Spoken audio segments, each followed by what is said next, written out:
Pilate was afraid that the crowd would start a revolt against him, so he gave in to their demands. Before he sent Jesus away to be killed, he stood in front of the crowd and washed his hands, saying, "I am not responsible for the death of this innocent man."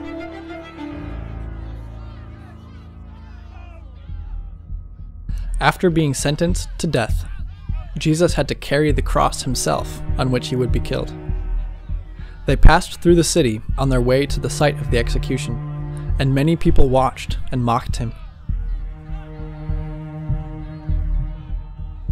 Jesus was to be crucified outside the city on a hill called Golgotha, which means the place of skulls.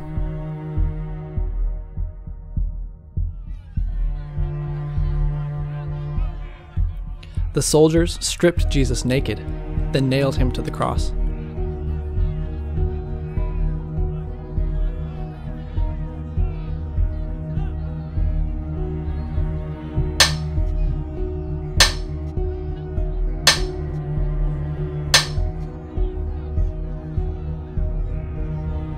They put a sign above his head that said, "This is Jesus, King of the Jews."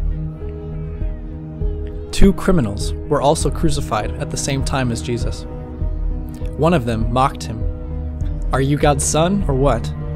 If you are, why don't you just get off the cross and take us down with you?" The other criminal interrupted him. "Do you still have no fear of God, even now that you're about to die?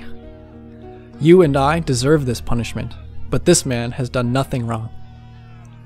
Then he said to Jesus, "Please remember me when you're with God in paradise." Jesus replied to him, "Today you will be there with me." Many people had come to watch the execution. Some of the religious leaders and others had come to mock Jesus. Some of Jesus' close friends were there as well, including his mother, Mary Magdalene, and John. Jesus looked down at the people who were responsible for his suffering and asked God, "Father, forgive them. They don't know what they're doing." Then the sky grew dark in all the land, and it would stay that way for 3 hours. Jesus was about to die.